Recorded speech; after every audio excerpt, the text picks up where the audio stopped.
Sir, आपका बहुत बहुत स्वागत है टीएनपी न्यूज़ पर। बहुत बहुत धन्यवाद आपके चैनल को। सर, पहले तो मैं आपके क्षेत्र से एक सवाल करना चाहूँगी कि जब आप 2020 में जब आपने वहाँ से जब आप विधायक बने बैकुंठपुर से, तो आपने कहा था कि हम जो हैं ये क्या कहते हैं, लोगों के लिए ये कर रहे हैं। तो अभी तक वहाँ पे क्या विकास हुआ उस क्षेत्र में 5 साल में? मेरी बात है कि हमको जब बैकुंठपुर मिला, हमको जिस टाइम में मिला उससे पहले वहाँ बीजेपी से एमएलए थे और वहाँ धरातल पर कोई काम नहीं किए थे और हमको खंडहर बैकुंठपुर मिला था। कोई रोड नहीं था, कहीं कोई व्यवस्था नहीं था शिक्षा का, कहीं कोई आपको स्वास्थ्य का व्यवस्था नहीं था। इस टाइप का माहौल था और मेरा क्षेत्र बाढ़ से हमेशा ग्रसित रहता था। हमेशा 2017 में भी बाढ़ आया, 20 में भी आया, उसके पहले भी कई बार बाढ़ आता था। तो मेरे मैनिफेस्टो में था कि मैं विधायक बनूंगा तो सबसे पहले अपने बैकुंठपुर की जनता को बाढ़ से सुरक्षित रखूंगा जी। तो इसके लिए मैं तत्परता दिखा और हमेशा विधानसभा में क्वेश्चन डालकर, विधानसभा में लड़कर, मंत्री से मिलकर मैं हमेशा काम किया हर साल।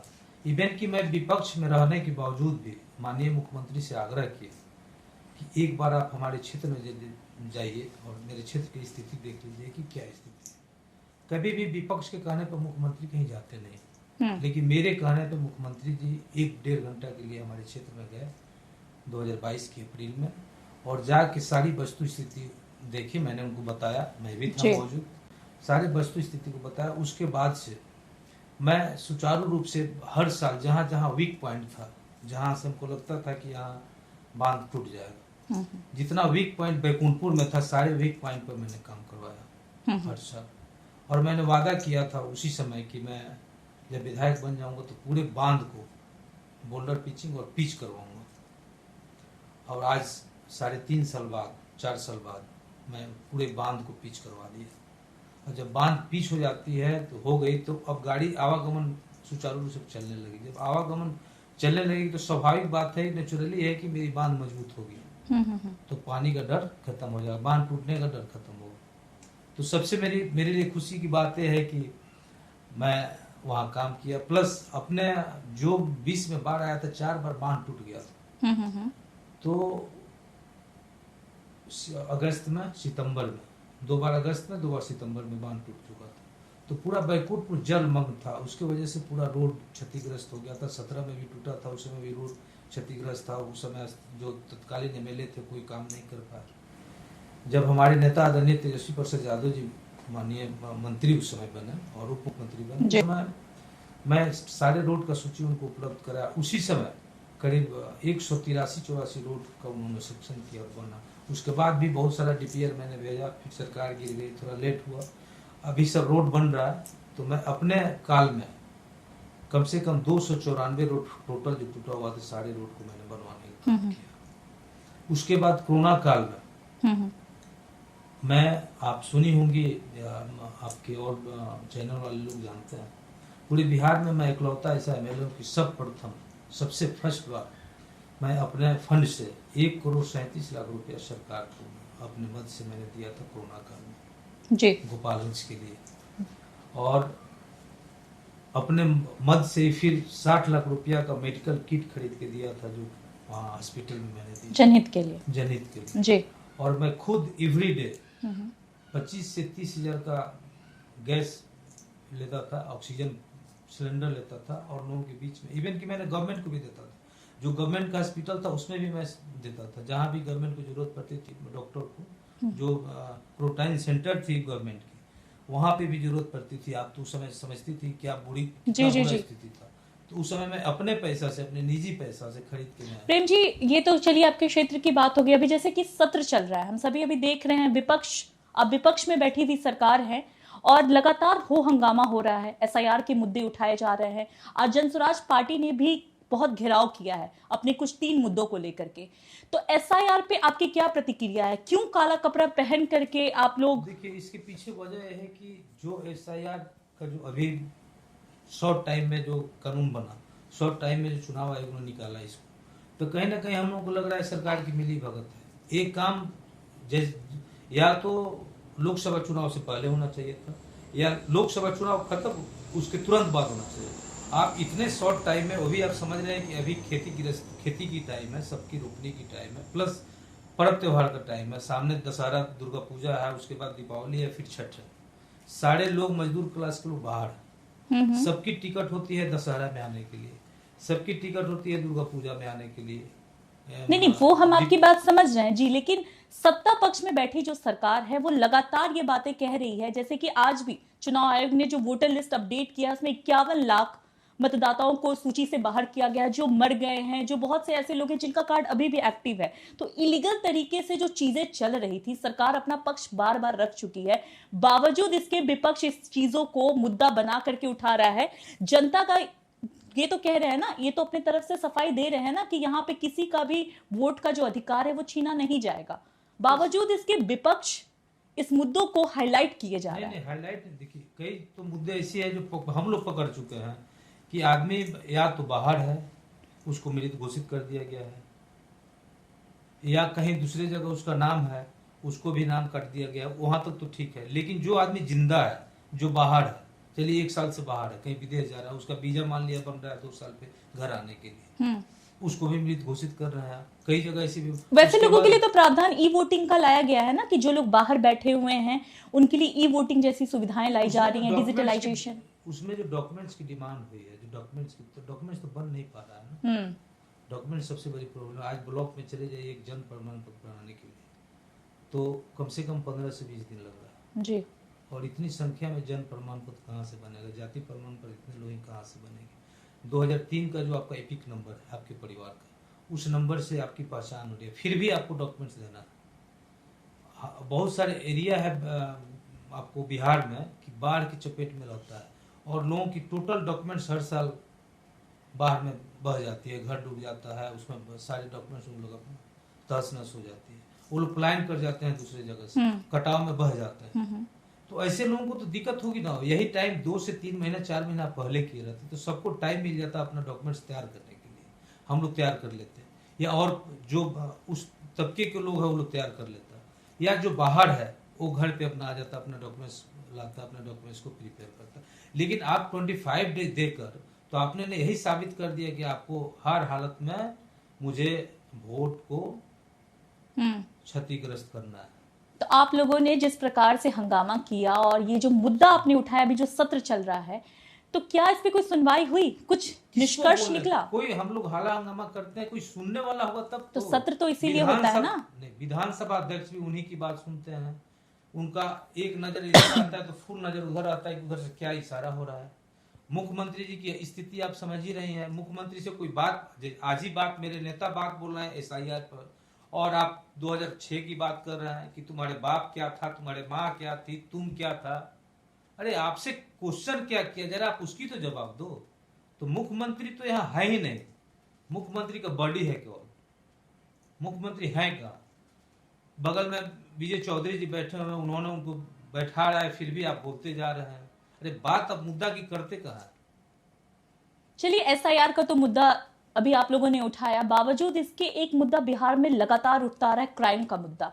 जिस प्रकार से क्राइम रेट बढ़ते जा रहा है और विपक्ष भी लगातार सत्ता पक्ष को जिस प्रकार से टारगेट कर रहा है क्राइम को लेकर के, मेरा यहाँ पे सवाल थोड़ा पीछे जाके होगा, फ्लैशबैक में। बिहार में जब राजद की सरकार थी तब भी उसको जंगल राज कहा जाता था, मानते हैं ना इस चीज को? और अभी अगर ये चीजें आई हैं सामने में, तो इसको कैसे कंट्रोल किया जाएगा? इस पे तो मैं आप ही से क्वेश्चन पूछना चाहूँ, मैं आपसे इस पे क्वेश्चन जी, कि आप ही लोग, मीडिया वाले लोग, आप ही लोग 15 साल 17 साल से अभी 20 साल होने जा रहा है, आप ही लोग केवल जंगल राज की बात बोलते हैं, लालू जी की बात बोलते हैं, राबड़ी देवी की बात बोलते हैं। 1990 से लेके आप 2000 तक 2005 तक बात आप लोग करते हैं कि महाजंगल राज था, तो ये प्लान करके कंपनी बात। सर डाटा है ना इसका, हमारे पास तो डाटा है ना। डाटा तो अभी भी आप लोगों के पास है ना, 2005 से लेके अभी तक का, और 2015 से लेके 2025 तक का भी डाटा होगा आप लोगों के पास। तो क्या कभी आप लोग, मीडिया वाले लोग, क्या कभी आप लोग डाटा प्रस्तुत किए अपने चैनल पे, कभी दिखाए हैं कि अभी कितना ग्राफ बढ़ा हुआ है क्राइम सर का। लेकिन ग्राफ की जो आप बातें बोल रहे हैं, पक्ष जो है, सत्ता पक्ष जो है वो विपक्ष पर हमलावर है इस चीजों को लेकर, और विपक्ष जो है वो सत्ता पक्ष पे लगातार इस बीच में जनता पीस रही है। जनता के हित की बात कौन कर रहा है? जनता के हित की बात तो हमें लोग कर रहे हैं, हमारे नेता कर रहे हैं, आदरणीय तेजस्वी प्रसाद यादव जी कर रहे हैं। रात दिन वो जहां भी घटना हो रही है वहां जा रहा है, लड़ाई ही न कर रहे तो हैं। मतलब आपकी सरकार आएगी तो क्राइम रेट नहीं होगा, ऐसा आप दावा कर रहे हैं? बिल्कुल, हमारी सरकार आएगी तो हम आदरणीय तेजस्वी प्रसाद यादव जी दूरदर्शी के नेता हैं, और आज जो सरकार आपकी अभी जो वर्तमान तो लालू जी नहीं थे? नहीं बताइए, लालू जी नहीं थे? लालू जी जो कर दिए वो बिहार के पूरे देश में कोई नहीं कर पाएगा, कि लालू यादव ने जो किया पूरा देश जानता है कि लालू यादव ने क्या किया, कहां से उठाकर बिहार को कहां पहुंचाया।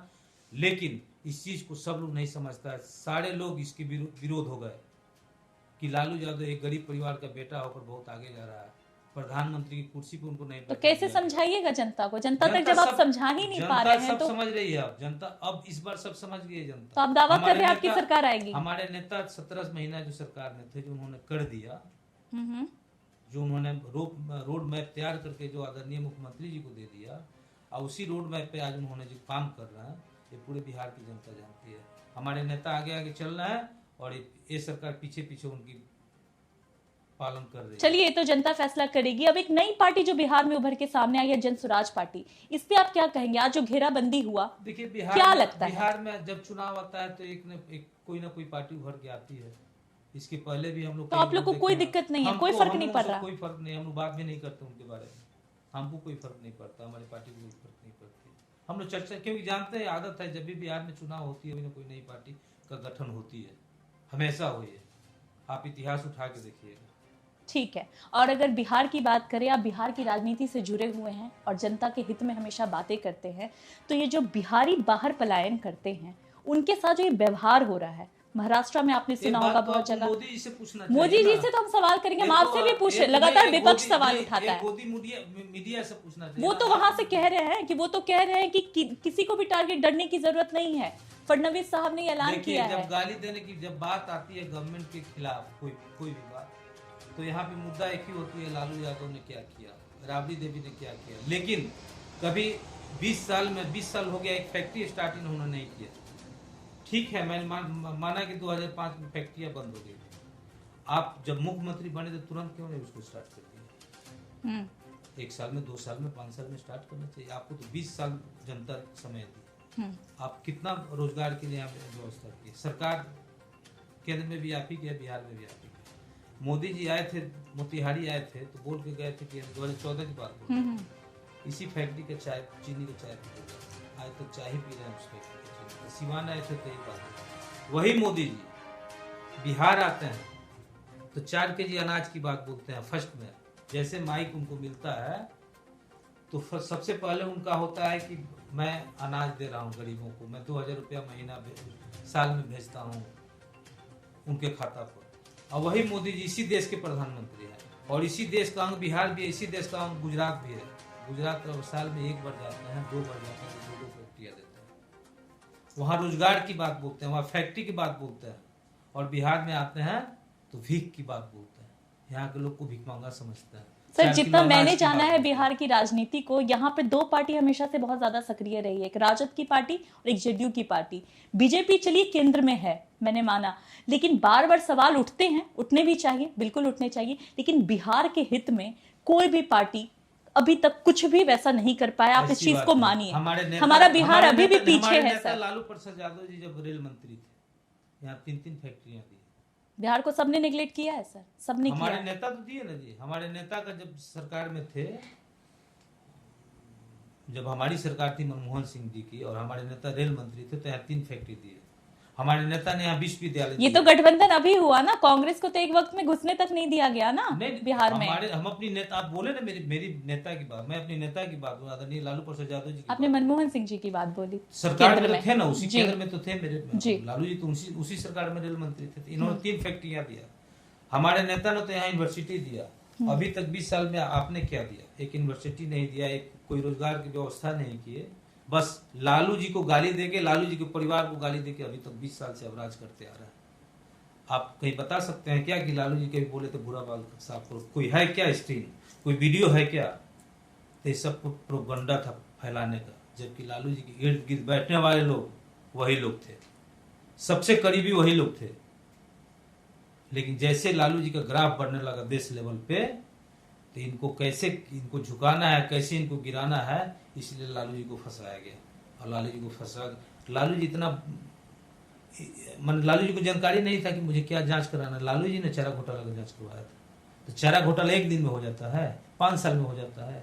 कि पिछला घोटाला ही था, लालू जी को उसको उन्होंने उजागर किया, उस पर उन्होंने साइन कर दिया। यही ना गलती है कि उन्होंने साइन कर दिया। घोटाला तो पहले से हो रही है, जगन्नाथ मिश्र जी के टाइम से हो रही है। तो गलती तो उनकी, यही सच्चे दिल के आदमी थे, उन्होंने साइन। अच्छा, राजद पार्टी में हमेशा से लालू जी पर परिवारवाद का बहुत ज्यादा आरोप लगता आया है कि वो परिवारवाद से चलते हैं, परिवारवाद को बढ़ावा देते हैं। तो क्या आपकी पार्टी में, जैसे आप भी जुड़े हैं, बहुत से ऐसे नेता हैं, आप लोगों को कभी इस चीज से तकलीफ नहीं हुई कि सिर्फ अपनी जनरेशन को बढ़ा रहे हैं? ऐसा देश का कोई ऐसे पार्टी बताइए, नेशनल हो इंटरनेशनल हो, कोई भी पार्टी बताइए या लोकल कोई पार्टी हो जिसका परिवारवाद नहीं है, जिस पार्टी में परिवारवाद नहीं है, चाहे वो राजनाथ सिंह हो।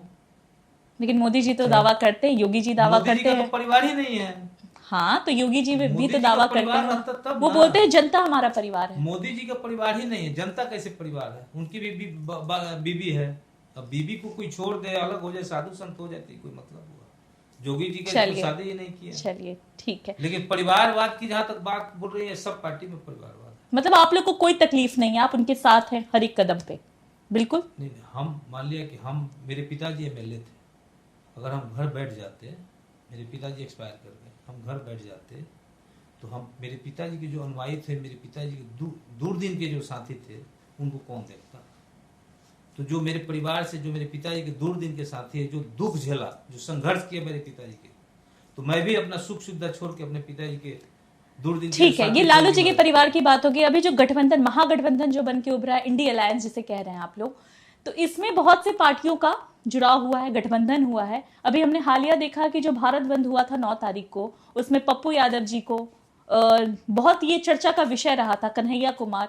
तो ये कैसा गठबंधन है जहां पर अपने ही लोगों को, अगर आप साझेदारी की बात करते हैं तो अपने ही लोगों को इस तरीके से, और पप्पू यादव जी वरिष्ठ नेता है। इसमें तेजस्वी यादव जी उतारे, गर्दन पकड़ ना, तेजस्वी जी का गार्ड उतारे। फूट है कि नहीं? इंडिया अलायंस में सब एकजुट हैं। एसपीजी का मामला था, एसपीजी ने क्या, एसपीजी का भी एक गाइडलाइन होता है किसको देना है, तो राहुल जी का एसपीजी था, एसपीजी का। तो हम तो यही मानेंगे ना कि फूट है, इंडिया अलायंस में भी फूट है। अगर फूट रहता तो फिर राहुल जी पप्पू यादव को बुलाते क्यों, कन्हैया कुमार को बुलाते क्यों, प्रमोशन क्यों करते? डैमेज कंट्रोल नहीं, डैमेज कंट्रोल नहीं किया। उनको लगा कि नहीं, मेरा एसपीजी कमांडो इनके साथ गलती किया, इसलिए उन्होंने बुलाया। अब कभी कभी हम लोगों के साथ भी होता है, क्षेत्र में घूमते हैं, तो मान लिया मेरा बॉडीगार्ड नया नहीं पहचानता है किसी, मतलब आप सब एकजुट है? बिल्कुल एकजुट है। चलिए, बहुत बहुत धन्यवाद सर हमारे साथ जुड़ने के लिए। तो देखा आपने, हमारे साथ इस वक्त मौजूद थे, टीएनपी न्यूज में हमारे साथ मौजूद थे प्रेम शंकर प्रसाद जी, जो राजद से आते हैं, राजद पार्टी से आते हैं, और इन्होंने खुलकर सभी मुद्दों पर बारीकियों से अपनी बातें रखी। इन्होंने बता दिया, चाहे परिवारवाद का मुद्दा हो, चाहे बिहार में कोई भी स्तर का मुद्दा हो, हमेशा की तरह बिहार में विकास की बात इनकी पार्टी करती।